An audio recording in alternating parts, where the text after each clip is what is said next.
মই অসমীয়া, মই লিখিছোঁ অসমীয়া, মোৰ মাধ্যম অসমীয়া, আৰু ইয়াত আৰু মই কাৰো চাৰ্টিফিকেটৰো দৰকাৰ নাই আৰু মোৰ কোৱাৰো প্ৰয়োজন নাই। এইবাৰ আমি বেংগলীয়ে লিখিম তাৰমানে। লোকপিয়লৰ কথা কিন্তু বাৰুকৈ চৰ্চা হৈ আছে, বিশেষকৈ আমাৰ সংখ্যালঘু সমাজৰ মাজত যি লোকপিয়ল আহি আছে, এই লোকপিয়লত কোনটো ভাষা লিখিব এইটো বিষয় লৈ আমি অসমীয়া, আমাৰ জাতি অসমীয়া, আমাৰ ভাষা অসমীয়া, আমি মাধ্যম আমাৰ অসমীয়া। গতিকে ইয়াত আৰু মই ভাবোঁ যে ইয়াত কোনোবাই বাৰ্গেনিং কৰক, কোনোবাই চাৰ্টিফিকেট দিয়ক নিদিয়ক, এইবিলাক লৈ আচলতে প্ৰশ্নই উত্থাপন হ'ব নালাগে। গতিকে মই ভাবোঁ যে আমি গতানুগতিকভাৱে আমাৰ মাধ্যম অসমীয়া, আমাৰ জাতি অসমীয়া, আমাৰ ভাষা অসমীয়া। গতিকে আমি এনেকুৱা ধৰণে আমাৰ কাম কাজবিলাক চলি আহিছে। গতিকে ইয়াতে কোনো এটা চক্ৰ লাগিছে, কোনোবাই লিখক, কোনোবাই নিলিখক, কোনোবাই কৰক নকৰক, সেইবোৰ লৈ আমি মূৰ্খ হ'ব নালাগে। আমি যিটো ছিষ্টেমত আমাৰ আজি অসমীয়া মাধ্যম, অসমীয়া ভাষা সংস্কৃতিৰ লগত আমাৰ মানুহখিনি জড়িত হৈ আছে আৰু জড়িত হৈয়ে থাকিব। গতিকে মই ভাবোঁ যে এইটোলৈ আৰু কোনোবাই একেবাৰে আজি হিমন্ত বিশ্ব শৰ্মা এফালে লাগিছে, এফালে দিলীপ শইকীয়া লাগিছে, এফালে কোনোবা নিউজ চেনেলে লাগিছে যে মানে কাক ক'ত কৰ্ণাৰ কৰা যায়, ক'ত অসমীয়া ভাষাক মানে দুৰ্বল কৰা যায়, কোনোবাই আকৌ বিভিন্ন ধৰণৰ দাবী উত্থাপন কৰিব, বিভিন্ন ধৰণৰ ভাবুকি দিব। এই ধৰণৰ কথা বাৰ্তাবিলাকে আচলতে মই ভাবোঁ যে ভাল সংকেত নহয়। গতিকে আমি ভাবোঁ, মোৰ স্পষ্ট কথা যে মই অসমীয়া, মই লিখিছোঁ অসমীয়া, মোৰ মাধ্যম অসমীয়া, আৰু ইয়াত আৰু মই কাৰো চাৰ্টিফিকেটৰো দৰকাৰ নাই আৰু মোৰ কোৱাৰো প্ৰয়োজন নাই। গতিকে মই সেইটো অনুভৱ কৰোঁ। যিহেতু আপুনি স্পষ্টভাৱে কৈ আছে যে অসমীয়াই লিখিব লাগিব তাৰমানে, আপুনি কৈ আছে লিখি আছোঁ, মই পঢ়ি আছোঁ, আৰু ইয়াত আৰু কিছু নেৰেটিভ কিন্তু সৃষ্টি হৈ আছে। এতিয়া কোনে কি নেৰেটিভ সৃষ্টি কৰি আছে বা কোনোবা কৰাই আছে নেকি, সেইটো বেলেগ বিষয়। সেইটো নিশ্চিতভাৱে বহল ভিত্তিত আলোচনা হ'ব, মানে চব সংখ্যালঘু ৰাইজেও বহিব, বিভিন্ন দল সংগঠনে বহিব, এইটো বেলেগ বিষয়। কিন্তু মই কৈ আছোঁ অসমীয়া, মই লিখি আছোঁ অসমীয়া, মোৰ মাধ্যম অসমীয়া, ইয়াত আৰু মোৰ কাৰো প্ৰয়োজন হ'ব নেকি যে মোক অসমীয়া লিখাব বন্ধ কৰিব বা বন্ধ নকৰিব, কোনোবাই মোক পঢ়াব বন্ধ কৰিব, পঢ়াব বন্ধ নকৰিব, মোক কোনে কৰিব এইটো, বা কাৰোবাৰ চাৰ্টিফিকেট লৈ মই অসমীয়া হ'ব লাগিব, এইবিলাকতো দৰকাৰ নাই মোৰ। গতিকে মই স্পষ্টকৈ আপোনাৰ লগত মই কি কথা পাতি আছোঁ, অসমীয়াতে কথা পাতি আছোঁ। ইয়াত আৰু কি ক'বলগীয়া আছে? ইয়াত আৰু যদি মই পঢ়ি আছোঁ অসমীয়াত, লিখি আছোঁ অসমীয়াত, গতিকে ইয়াত আৰু বেলেগ প্ৰশ্ন উত্থাপন হ'বই নোৱাৰে। গতিকে বাকী যদি কাৰোবাৰ কিবা কথা আহে, নেৰেটিভ সৃষ্টি হয়, নিশ্চয় সেই বিভিন্ন জাতি জনগোষ্ঠীৰ মাজত বিভিন্ন জাতি জনগোষ্ঠীৰ দল সংগঠন বুদ্ধিজীৱী আছে, তেওঁলোকে বহিব। এইটো মই ব্যক্তিগতভাৱে কৈছোঁ দে। গতিকে তেওঁলোকে বহিব, আলোচনা কৰিব, সেইটো আলোচনা কৰি কথাখিনি নেৰেটিভ পজিটিভ নেগেটিভ চব কথা চিন্তা কৰিব, আলোচনা কৰি ল'ব নিশ্চয়। আৰু মই ভাবোঁ যে এইটো আলোচনাৰ বিষয়বস্তুৱে নহয়, কিন্তু এইটো আলোচনাৰ বিষয়বস্তু বনাবলৈ চেষ্টা কৰা হৈছে হিমন্ত বিশ্ব শৰ্মাৰ ফালৰ পৰা। হিমন্ত বিশ্ব শৰ্মা ডাঙৰীয়াই প্ৰেছ মিটত ডাইৰেক্ট কৈছে যে যদি সেই মিয়া মুছলমানসকলে তথা যিবোৰ বাংলাভাষী মুছলমানসকলে যদি লোকপিয়লত যদি অসমীয়া ভাষা নিলিখে, তথাপিও একো আহে নাযায়।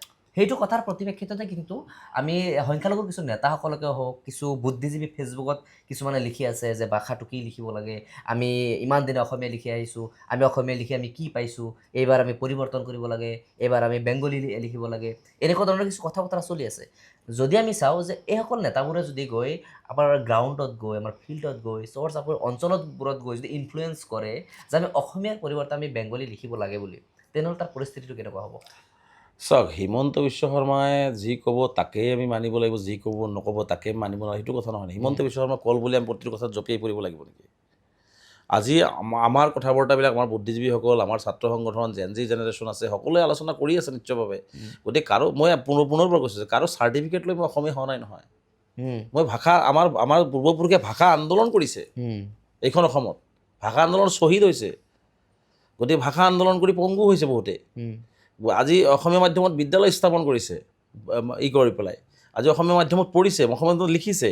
গতিকে আজি ইয়াত আৰু নতুনকৈ তেওঁলোকে এটা নেৰেটিভ সৃষ্টি কৰি নতুন এটা ৱেব আনি পেলাই এটা পৰিৱেশ এটা ক্ৰিয়েট কৰিব বিচাৰিছে। এতিয়া সেইদিনাখন হিমন্ত বিশ্ব শৰ্মাই কৈছে যে বাংলাদেশীয়ে ঘৰত মিয়া ভাষা কয়, মিয়া ভাষা বাংলাদেশ, আচ্ছা বাংলাদেশী ভাষা কয়, বাংলাদেশী লিখিব, বাংলাদেশী যিসকল বাংলাদেশী লিখিব, আপুনি বাংলাদেশী নেকি?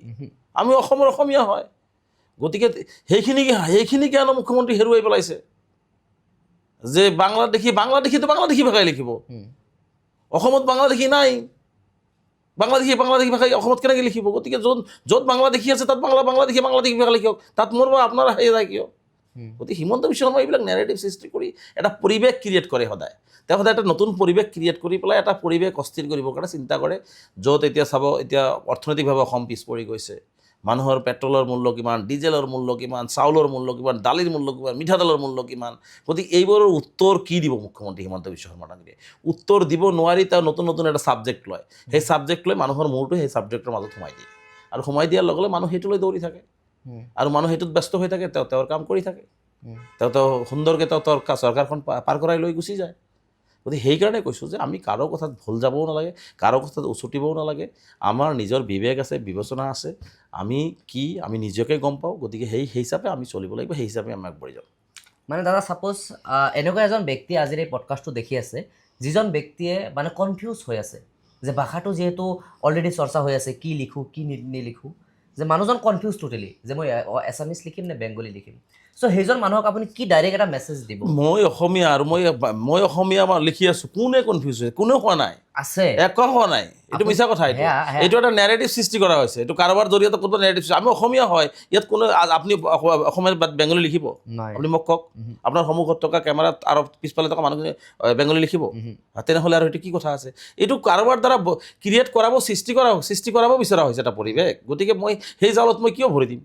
তাৰমানে মই যে কথাটো কৈছোঁ যে কিছুমানে কনফিউজ আছে এনেই কোৱা নাই, মানে ফেচবুকত হয়তো বা আপুনি ইমান বেছি চাই নাথাকে, তাৰমানে যিহেতু অলপ ব্যস্ততাপূৰ্ণ থাকে। আমি অলপ যিহেতু এইটো লাইনত জড়িত, যদি অলপ ষ্টাডি কৰি আছোঁ, চ' কিছু পষ্ট এনেকুৱা দেখা পাওঁ, কিছু কমেণ্ট এনেকুৱা দেখা পাওঁ যে কিছুমানে ডাইৰেক্টলি কৈ থাকে যে এইবাৰ আমি ডাইৰেক্ট মোৰ মাইণ্ডত লৈ লৈছোঁ, এইবাৰ আমি বেংগলীয়ে লিখিম। তাৰমানে এনেকুৱা ধৰণৰ স্পষ্টকৈ কিছুমানে কিন্তু ফেচবুকত চাওক, মই আৰু আপুনি দুটা ফেচবুকত লিখিলেই জাতিৰ সকলো সমস্যাৰ সমাধান হৈ নাযায়। প্ৰায় আমাৰ 1 কোটি মানুহৰ প্ৰায় 60-70 লাখ মানুহ আছে বেংগলী সম্প্ৰদায়, যিখিনি মানে বেংগলী সম্প্ৰদায়ৰ মুছলমান বুলি যাক কয়, যাক ব্যংগ কৰি পেলাই মিয়া বুলিও কয়। গতিকে এই মানুহখিনিৰ মাজত মানুহ আছেতো, তেওঁলোকে বহিব, আলোচনা কৰি আছে, লিখি আছে, কৰি আছে কামখিনি। আৰু এই কথা বাৰ্তাবিলাক চেঞ্চাছ আহক, চেঞ্চাছ আহিলে নিশ্চয় এই কথা বাৰ্তাবিলাক এটা পৰিস্পষ্টভাৱে ওলাই পৰিব। গতিকে এতিয়া মই আৰু আপুনি ফেচবুকত দুটা লিখিলেই একেবাৰে মানে মই এভাৰেষ্ট শৃংগত জয় কৰা হ'ব, যে এইটোতো কথা নহয়। গতিকে আমি যিকোনো কাম, মই ভাবোঁ যে যিকোনো কাম আমি কৰোঁতে চিন্তা চৰ্চা কৰি ভাবি চিন্তি প্ৰতিটো কাম কৰিব লাগিব।